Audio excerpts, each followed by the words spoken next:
the drive, way back, it might be, it could be, it is. Holy cow, welcome to another broadcast of Bricks Behind the Ivy.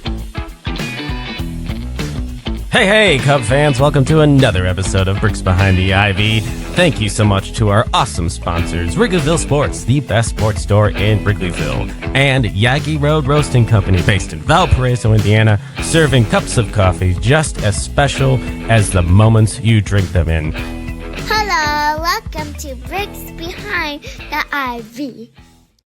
Hey, Cub fans, welcome to another episode of Bricks Behind the Ivy, the podcast built brick by brick for Cub fans by Cub fans. I'm your host, Jeff Canned Cubs Ragauskis, lifelong Cubs diehard with blue blood in my veins and an old style usually in hand.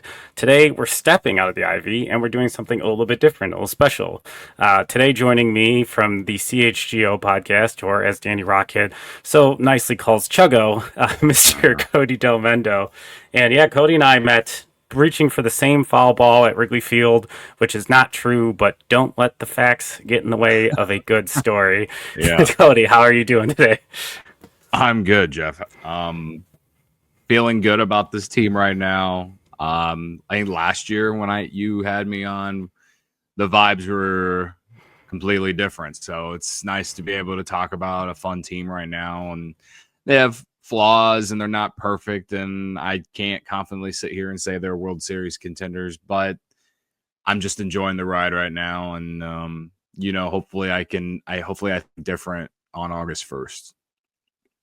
Yeah, absolutely. And that's what I brought you to talk about today is the trade deadline is quickly approaching, and there's the MLB draft now that seems to kind of take the attention of front offices since it's part of the All-Star festivities, but we'll be hearing rumors and stuff. Obviously, we've already had the gigantic Rafael Devers trade, which was really unique and really changes my perspective on that Giants team, as well as they have some good pitching and finally a big bat in the middle of the lineup. But the Cubs obviously need to make some additions, and I don't think it would be beating around the bush. I'm not saying anything original. The focus is going to be starting pitching. Yeah, absolutely. The starting pitching for this team right now has actually been awesome. Potential to be great if we just make some good deadline additions here. Yeah, I agree, and I think we'll just kind of go right into it and talk about some targets that I've been looking at. You guys have been talking about on CHGO.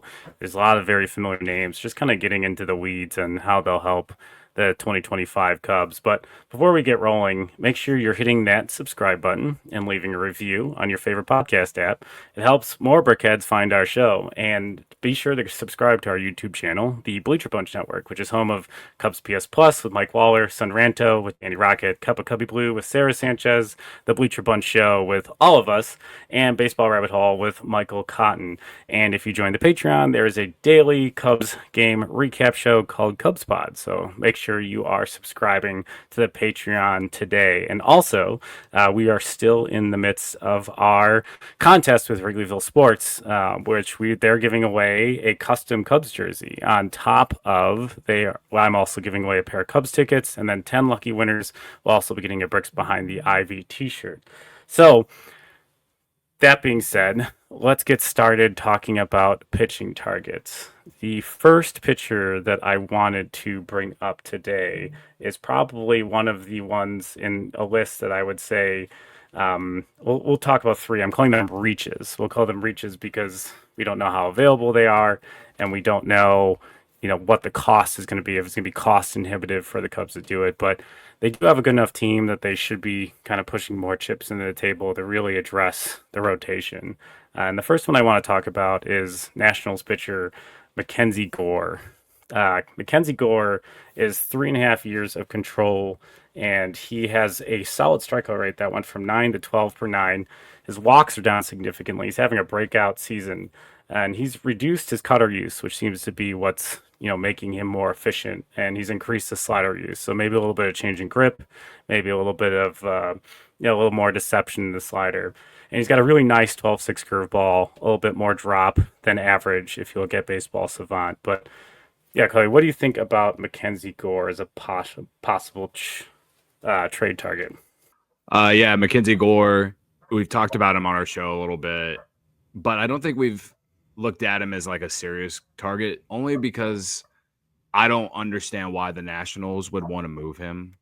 Yeah. And they're also a team that right now it seems crazy, but they're a team that I feel like could easily find a way and just like go on some hot stretch like in August, like the Tigers did last year, because I think they have the Yeah. talent. They're just super young, and it just wouldn't make sense to me that they would want to trade Mackenzie Gore. I think he has what, 2 years of control? Is that what you said? 3.5. 3.5. Yeah, he has so many years of control, and he was part of the Juan Soto trade. And Abrams and Wood have turned out to be great additions for them from that trade. They have Hassel, who came up this year. I know Dylan Cruz he's going through those rookie struggles right now. Yeah. But the overarching point though is that they're super young. And listen, if the Cubs were to call and try, I mean that's a guy that I feel like you would have to give up a Cade Horton and Yeah. and I pretty much am like willing to trade anyone of the Cubs prospects outside of Cade Horton, but to get a guy like him, I think you'd have to include Cade Horton, and it might be worth it. What, 6 years control of Cade Horton, or three years of control of Mackenzie Gore? Gore's having his best season as a professional. Maybe he's emerged as one of those Cy Young candidates for the next handful of years. But obviously the Cubs love Cade Horton, so I don't know if the Cubs would do that. And also, like, it doesn't necessarily make sense to even include Cade Horton in a trade. But I'm just saying, in terms of what the Nationals would be asking for, I think they would want Cade Horton. And if you don't include Cade Horton, then we're not trading Mackenzie Gore, So, and on top of that, you'd probably have to send Casey or Alcantara, at least one of the two, Triantos. Like the package for him would be similar to like what the Juan Soto trade was with the Padres and the Nationals. So Nationals have been in that realm before, but they were the ones selling. I guess in this instance they'd still be selling, but I also feel like they're not in a position where they have to move Gore. It's not like Sandy Alcantara with the Marlins, I guess the Marlins don't have to either, but based off how they operate, it sounds like something that they really want to do and they feel the pressure to. I guess it's not like he's a rental, they don't have to move him. So I would love Mackenzie Gore for the Cubs. We just have an all lefty starting rotation in October, but I just feel like it's so unrealistic. And there's a few people in our chat on CHGO Cubs who think that like the Nationals aren't going to be good for another 3 or 4 years. And I just don't see that. I don't understand that at all. Not when you have guys like CJ Abrams and James Wood and some of these other guys, Luis Garcia and Kybert Ruiz, and like they have some form of a nucleus. They just, to me, they'd be competing right now if they just would have spent some money this offseason, which is surprising that they didn't, considering they've spent money before. It's not like they act like the Pirates all the time, So I think it just really, if they moved Gore, it really would just come down to a complete new direction from their front office that I would think would surprise people. Yeah, and I think you kind of hit that nail on the head. There's been a lot of pundits that have talked about them being like maybe next year they'll be the Tigers. Like they might need a veteran to kind of galvanize that group. A more proven player to really just sit in the middle of the lineup for when there's the ebbs and flows. But yeah, I think, it's interesting because I think it's definitely going to be a seller's market. There's going to be way more buyers because of the extra playoff spots. There's not really, like, some of these teams that we're going to talk about players on are still on the fringe of like a really nice week or two of being back in the wild card race, which is what makes this trade deadline more challenging in the modern era of it takes some time for some of these guys to really sort out that they're done. And it makes it more difficult. And I could see a scenario where somebody blows the Nationals away. Maybe they don't believe what he's doing is sustainable.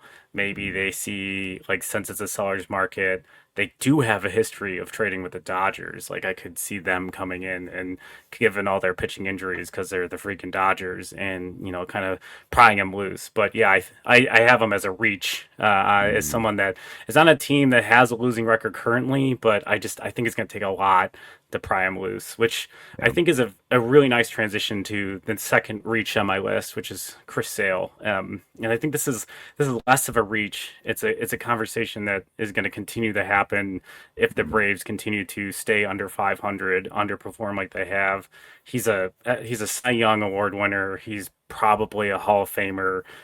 He's got a unique fastball, unique slider, huge strikeout rate. And if I didn't prerequisite, I looked at for Cubs targets. The Cubs have the 26th ranked pitching staff strikeout rate. And if you want to succeed in October, you've got to eliminate the BABIP. You have to Mm, strike guys out. And that's going yeah. to, because the random noise in the playoffs is what can kill you. So Yeah. I really want the Cubs to find a strikeout artist if they can, and if in the rotation. If not in the rotation, then some guys in the bullpen. But Chris Sale fits that mold. He's already 36.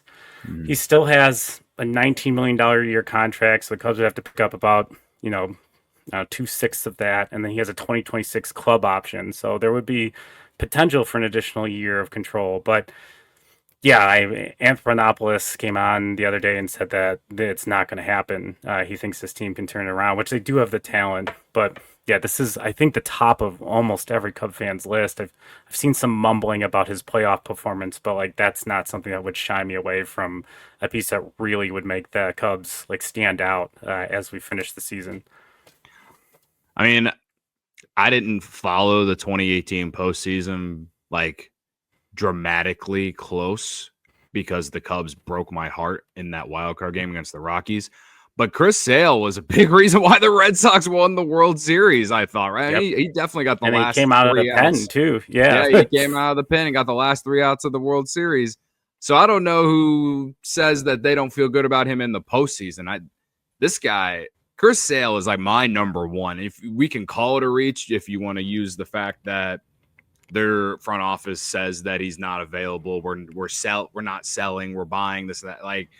Like you just said when we were talking about Gore, like a lot of things can change in a month. And sure, yeah, the Braves could get hot and find themselves above 500 in mid-July after the All-Star break and be like the 2023 Cubs who, we all thought they were going to sell and then they bought because they went on that 10 yeah, or 8 game winning streak or whatever it was, right? And they do have the talent. And having Acuna back is huge for them. I think they've yes, had some underperformance. Like Albies hasn't been very good for them.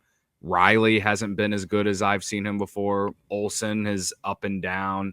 And they've had some injuries too. And then the guy who got caught with PEDs that they signed the offseason, that looks like a yeah. bad deal. But I mean, how could they have known that? I'm not even really blaming them on that. That's just tough luck for their front office. But yeah, they have the talent and everything to get back into playoff contention. I mean, I thought they'd be the second best team in the league this year. And, it is shocking to see where they're at. A few weeks ago, I watched them blow a 10-4 ninth inning lead against the Diamondbacks. And they Yeah. ended up losing 11-10. And like they were booing at Trust Park or whatever place is called that they played. And like it was just the Brave season has been like fascinating if you just like the perfect storm of bad, But Chris Sale, I mean, if they are under 500, and I'm not just saying like 1 or 2 games, I'm saying like where they're at right now. They're like 7 or 8 games under 500. If they're 7 or 8 games under 500 at the end of July, and whether there's more injuries or things just aren't like the luck isn't turning around, like it's not like Chris Sale is 25. Chris Sale is 36. Yeah. And I have a lot of respect for this Braves front office. I think they're one of the best in baseball. So like I just feel like it would be incredibly dumb if they didn't trade him based off his age. Now I get that he wouldn't be costing you or costing them a ton in 2026. Club option for like 18 million. But man, like you could strike while it's hot and get some prospects, you know what I mean? And I don't know who they would be interested in for the Cubs. I feel like they need a shortstop. because they had like Arcia had that like Linsanity run in 23, but they DFA'd him this year. I don't no idea who's playing shortstop for them right now. And, I guess the Cubs have like a guy like Rojas, but he's not going to be able to play immediately for them. They also, I'm curious if they would move guys around and maybe be more into a guy like Triantos. But obviously I would assume that they would be wanting one of the outfield prospects the Cubs have, and Alcantara or Casey. And, I just think that, would I trade Jackson Wiggins for sale? I probably wouldn't, but if it came down to like you had to include him to get that deal done, and they have made other additions that I'm like, okay, they are like literally just the front line starter away from legitimately having a shot to go make a World Series run, I probably would do it. Like a lot of things would have to play out for me to say that, yes, you should do it. Right now, I would say I wouldn't include Wiggins, but man, like that's just like, that's the fun, like the good and the bad with this trade deadline stuff, is because you always have to end up parting ways with guys that you have hope for or like. Yeah. And, so I guess you could say it's a reach. I think it's more realistic than a lot of fans think. And it's largely just because like Chris Sale's 36. I don't know why they would want to keep him to finish out a season where they're like back, they're 12 games back in the NL East right now, and like 7 games back in the wild card. Like, and because of their faults, like that's opening a spot for another team, like the Diamondbacks have been bad. So you got the Giants, you got the Padres, then you have the Phillies and the Mets. I just feel like there's one more team that like that's giving it is in many ways kind of not really, but kind of giving a team in the Central a shot. But the Braves being bad has kind of opened up opportunity for other teams. So we'll see how it plays out. Yeah, I think just kind of want to circle back. Sahadav Sharma and Patrick Mooney on Northside Territory had mentioned something about pitching prospects that I've started to think about a little bit more of maybe trade them while their value's high. Their pitching is so fickle, and there's all these arm injuries now, and you really don't know what you have. And so many top rated pitchers either flame out, get injured, don't really establish as quickly as you want. They get the pressure of that pedigree, a whole bunch of different things going on. So I don't know if not necessarily for this deal. I think, I'd like Wiggins in a deal for something more controllable, but like I'm not allergic to the idea of moving Wiggins at this deadline on the fact that like his emergence could be temporary. Look at Cade Horton, who was a top prospect, slid off that list because of health, and he's technically not really on that list, but like he's looking like we expected him to look in this rotation, which has been really nice for the Cubs as they've managed some injuries. But yeah, I wouldn't be as allergic to. I've come around to the idea of trading whatever you have, especially with the Cubs in this moment. They do have a surplus of outfield prospects, and if that's what can get things done, that's where they can address. But I think this is a completely different topic for a completely different day. But if you lock up someone like PCA or Kyle Tucker, I'm way more comfortable trading a lot more from the farm system because you have set positions, and PCA is not as important because of the years of control, but Kyle Tucker is very important to that idea. And the Cubs have a lot of these really interesting challenges outside of the trade deadline of Jed Hoyer. Is he getting an extension? And if is his extension before Kyle Tucker's extension? Is one preclude the other? Like what? Those are questions that make trading these prospects an easier answer. But that is a completely different episode of Find the Ivy. Yeah, I could sit here all day and talk about that stuff. I mean, I'm basically like I've had 5 days a week for the last 2.5 months. But yeah, I mean, we're a weekly podcast over here, so we only get one every 7. Yeah. So yeah, you're right though. Like if they would find a way to get an extension on with Tucker here in the next month, then yeah, hell, you get that done. You can send Owen Casey and Kevin Alcantara off wherever. You know what I mean? Yeah. Even though Hap and Seiya Suzuki are free agents after 26.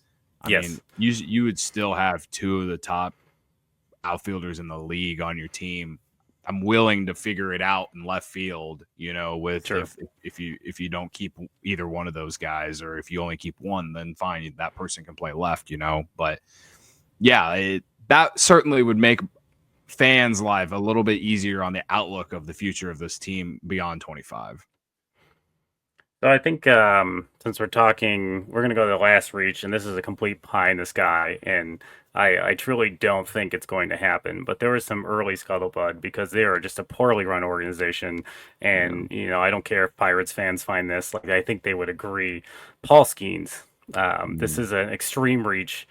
The Pirates, like they're struggling with prospect rankings, they're struggling with winning. They're not paying anyone. They haven't given out a long-term contract in 5 seasons. Do you move Paul Skeens while the iron is hot? It's 5.5 years of control. He's 23 years old. He's potentially at least in the conversation at minimum of top 3 pitchers in the game. And it would take a monster package. It would be an embarrassing moment for the Pirates. But do you think the Cubs even have the stuff to entertain a deal like that? Well, I think they have the position players. I mean, isn't that the problem they have, is that they actually have pitching, but they don't have any bats? You know what I mean? And the Cubs have bats that are just kind of blocked right now. Owen Casey would be up here, I think, even though he's got, 30% K rate in AAA strikeout right rate's now. an issue. and Alcantara's kind of had a little bit of a down season in AAA too, whether you want to point that to adjusting to AAA, this or that. That's another debate for another show. But there's still, highly touted prospects. And then you have Triantos too. I mean, they have, it doesn't really matter like who they want position player wise. The Cubs have guys, and the guys that the Cubs have, like, they could easily just be slid in for the Pirates. Like, honestly, if the Cubs made a trade the Pirates, I feel like I would just see the Iowa Cubs on the Pittsburgh Pirates. If they actually magically made that trade. That said, I would give up anyone. I would give up anyone in the Cubs farm for Paul Skeens. Agreed. I would give up players on the major league roster. Oh, I would too. Yeah, and I do feel like they would demand a young positional player too. Maybe you'd have to give up that, like a guy who's established. Like maybe you'd have to give up a Horner or I don't know. Maybe even a Maya or something like that. I do think that you would have to do something like that. But listen, I love Moises Ballesteros. I'd include him too. Like, he's like my favorite prospect of the Cubs. I'd include Ballesteros. For a guy like Paul Skeens, he's making nothing. He's already, like, I guess you can just say he's a superstar in the league. Yeah. The reason that I don't think the Pirates are going to trade him is just because they're a bad organization, A, and B, like, he is their moneymaker. He is the reason people come to the park, and with how they operate, it's like, we got to keep the moneymaker around, and it comes down to the fact that, like, they don't have to spend stupid money, but they spend no money. They spend no money. It's embarrassing. They paid Brian Hayes, I guess you could say, like a 5-year, $80-some million deal, which for them is a lot of money. For us, it's like whatever. And he just hasn't panned out to be the guy that they hoped. Like, he's great defensively, but he can't hit. O'Neal Cruz is turned out to be a really good player. Brian Reynolds is having a down year this year, but he's overall been a really good player over the years. But then after that, it's like, all I can think about is Connor Joe, and he's not even on the team anymore. And it was only because he destroyed the Cubs, Yeah, exactly. It's the last multi-year free agent contract the Pirates signed was in December of 2016 to Ivan Nova, and it was a 3-year deal. That's crazy. It's been nearly 10 years. Yeah. That is ridiculous. They've legitimately been 6 feet under in the ground since Jake Arrieta had that complete game shutout in the wild card game. It's like that they've been buried for 10 years. And like, I feel bad for Pirates fans because I do think they're like a historic franchise, and I I think they have a fan base that cares. They have a great ballpark, but their ownership doesn't give a shit, and obviously, like, their front office can only do so much. So if you're gonna be that team, you have to be a team that's like the Rays, where you just develop really well, make smart, savvy trades, and this and that. I mean, they traded Tyler Glasnow away for Chris Archer. You know what I mean? Like that was a terrible trade immediately. I felt like that was going to be bad immediately when that happened. And, you know, I just felt like this past offseason was the offseason where I felt like finally they were going to like be a little aggressive and do something. And then they did nothing. They did literally nothing for offense, at least. And it's a shame because they have good pitching. Exactly. They're on the cusp. Like they remind me of a weird way in the Reds. Like the Reds try a little bit more than the Pirates, but like there's always like that one Achilles heel that keeps them from going over that. And there's this offense. And there were guys that like are even remotely affordable if they didn't want to spend on it that could have supplemented that group and helped really maximize the time you have Paul Skeens if you're already a Pirates like front office person, assuming you're not re-signing him. And that, it's just really disappointing for a franchise, that has a beautiful ballpark and it's a super fun place to watch a game. Beautiful views. One of my favorites to visit. That's not the Federal Landmark, but people want to go. Like to put a winning team together, but I would say that I would still say it's like maybe a 1% chance of Skeens being traded. Yeah, it is very worthy of the Reach name. So those are my strikeout candidates / Reach. I did take a look at another guy, and it was mentioned. I'll give credit to Northside Baseball. Matt Trueblood wrote an article about this guy this week, and I had him on this list after doing some research for this episode and read his article. But I want to give a shout out to Matt. He gave me a chance right over there, so go read that article. But I looked at ground ball rate. Cubs have an elite middle infield.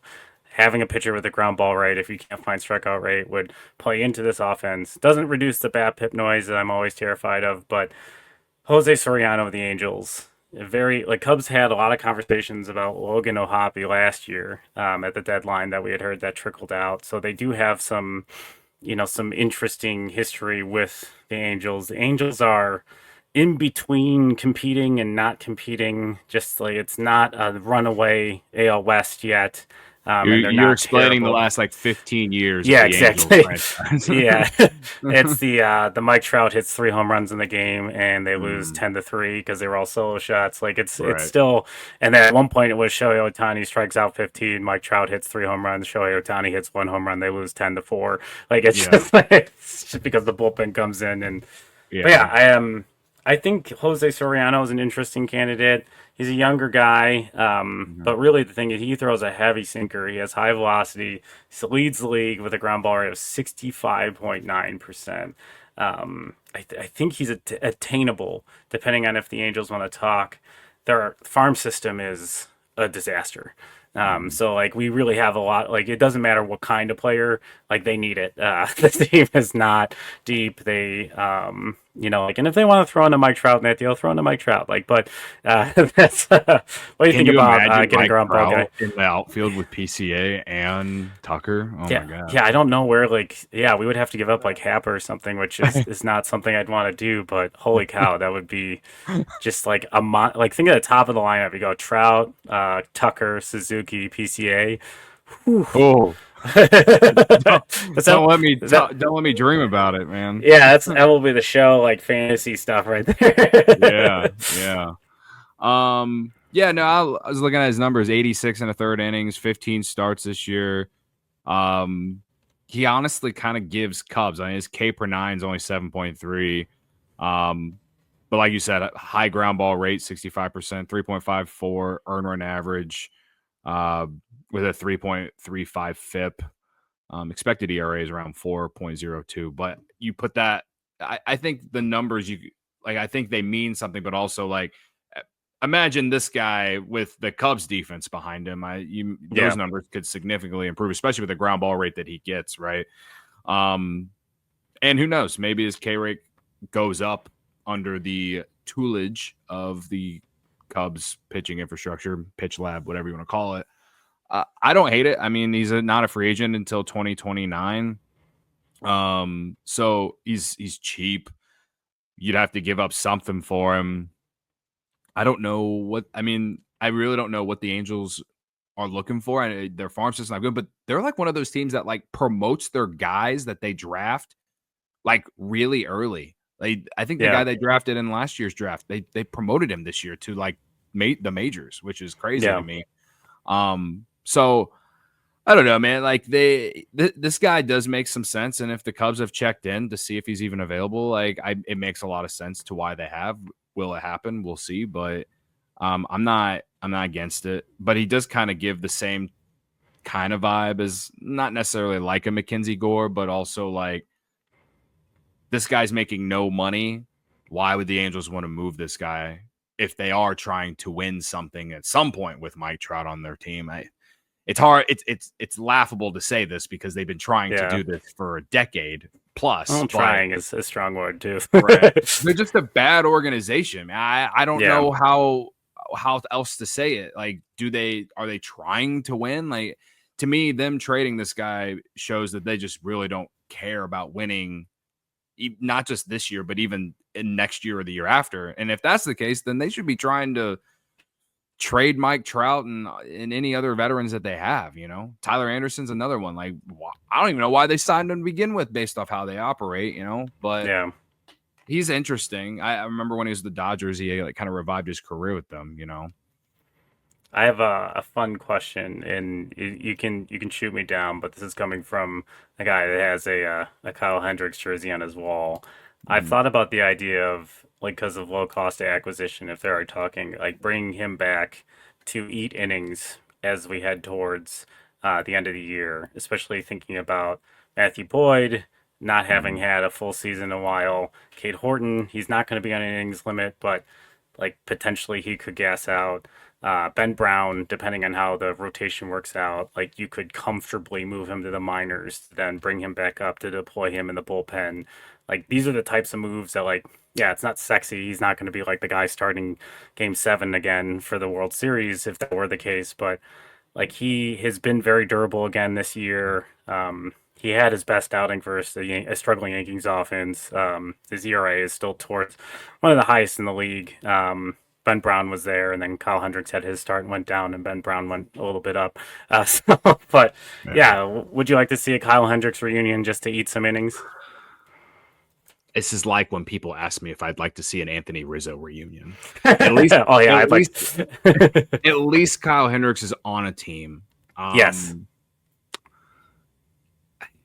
I mean, the Cubs defense, yeah. I mean, honestly, no. I'd honestly rather breaking my heart. Listen, I love Kyle Hendricks. This guy's a Cubs legend. This has nothing to do with him personally. Agreed. This is just like this. If they went and got Hendricks and he would cost you nothing, it'd probably cost you a contract like $2 million. Yeah, he would cost you a guy in rookie ball probably, or hell, maybe the Angels just DFA him and you just pick him up. You know, like on one hand, it make it like kind of intriguing. He's got great playoff experience. He's got experience playing on like good teams and being good. You know, like could his numbers be better with this Cubs defense? But I also this guy had one of the higher ERAs in baseball last year, and the park factors at Wrigley Field were awful for hitters, and he still wasn't very good for half the season. You know, and like. This is bad timing as of this recording. He just threw 6 innings and struck out nine Yankees and allowed 0 earned runs. Like I get it, but with one start. But one start, I think he'll do it like every 5 starts or something. He'll have some vintage Kyle Hendricks game, and like it's cool. It makes me happy, but it feels like if the Cubs were to do that, it's not fully going all in to try and go win a World Series. Like, this is not the move, but I think, when I think about the Braves team that won the World Series when they picked up like Soler and some other like just ancillary pieces that end up being such a huge part of the team. Not saying Kyle Hendricks is that, but I think like the Cubs should make a move. Like they need to make a front end or a a good pitching move, a really good pitching move, bullpen and starter probably. But like if to survive the rest of the year, maybe save some bullets. I think maybe picking up a starter that just eats innings, that can go out there every 5 days, especially like with Cade Horton, Ben Brown being a bulk of some of the rotation, like just like keep guys fresh, have some options. Because, yeah, like with Assad hurt, Jordan Wicks struggling and also hurt, like the depth of the starting rotation has gotten pretty thin. And like the guys that can go back down with options are only really Ben Brown and and Cade Horton.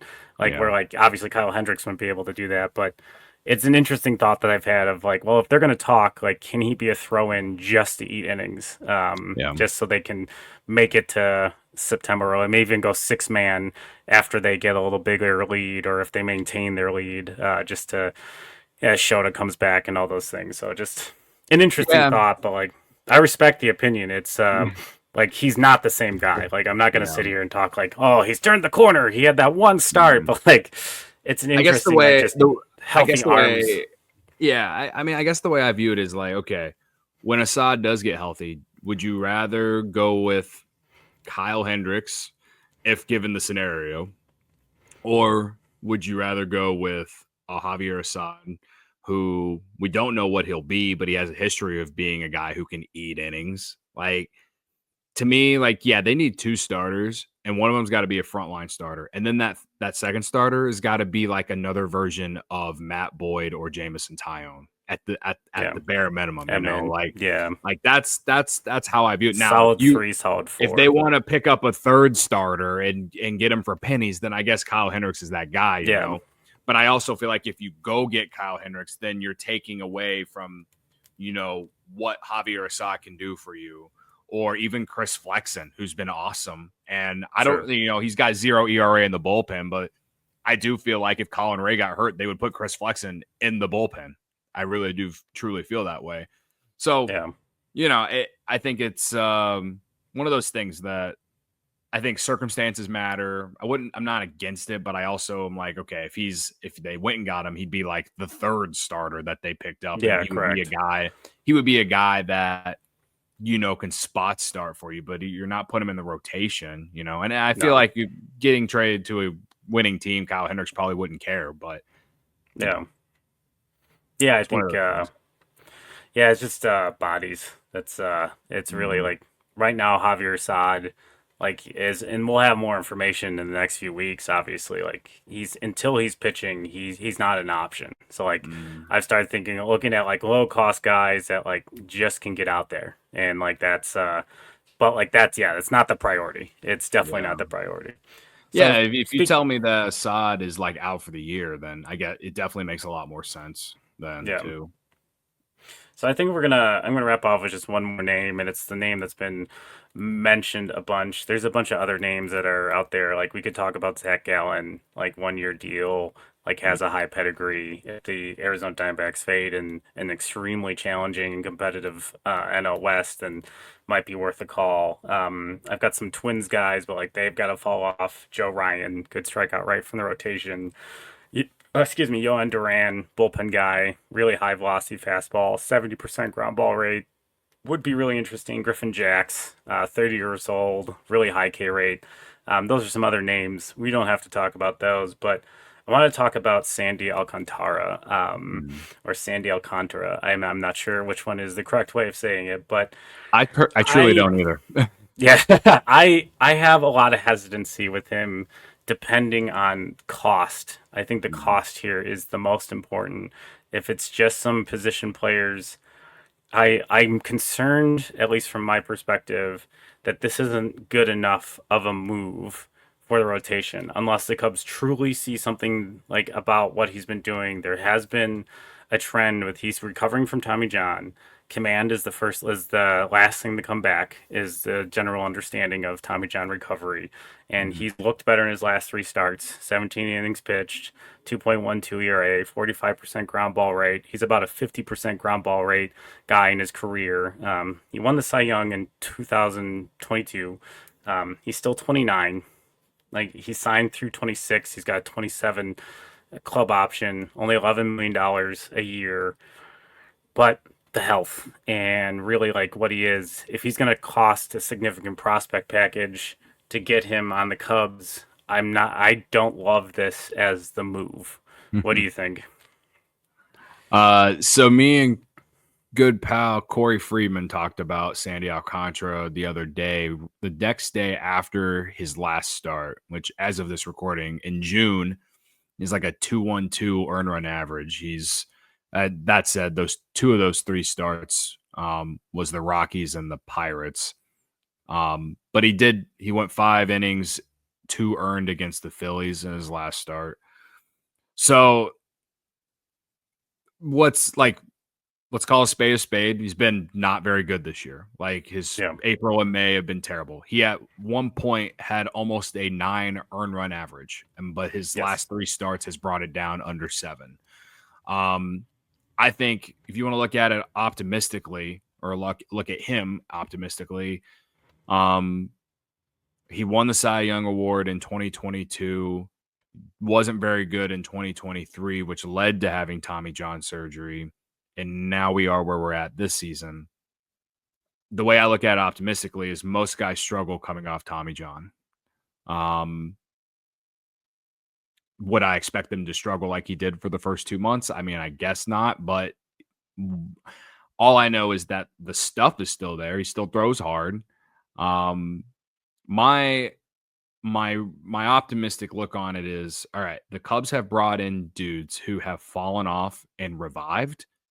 And I can't even confidently say that this guy has fallen off. I just think he's coming back from a major arm surgery, and it's going to take some time. So, for me, optimistically looking at it, it's like you could get this guy at a really cheap price comparatively to what it could be in a year from now. You know what I mean? Like, what if the Marlins just decide to hold on and be like, all right, maybe it's more value next year or in the offseason, you know? Yeah. But and I think that's where my concern is. I feel like if depending on how the Cubs evaluate him, I feel like the work that needs to be done would be better if the deal was made in the offseason. And if like the Cubs see something, can they fix it on the fly? But I mean, recent, like it's not that recent, but the Cubs have been successful with guys like this in the past. And like Jake Arrieta is one that really sticks out. It's not obviously that recent, but like they made him go back to what he was before. And you know, he's changed his arm slot a bunch since he last pitched. He's down 3%. You know, and like his breaker isn't the same, and that's what made him elite before. And maybe that's just because he's definitely throwing it way less than he used to, and it's probably part of the recovery. And I also have like a theory that like the Marlins threw him out there to show that he was healthy because they do want to trade him, and like they didn't really care about the results. Like they really wanted to get him pitching in front of major league guys as quickly as possible. It might not have been the best choice for Sandy Alcantara, but it is the best choice potentially for the Marlins organization if they're trying to shop this guy, which like his name has come up a bunch. So I don't know if I'm as worried about the results, but like they definitely stick out as being quite bad. Yeah. I mean, I just think that there is plenty of reason to believe that moving forward, he could be that dude like he was in 2022 for you, even this year.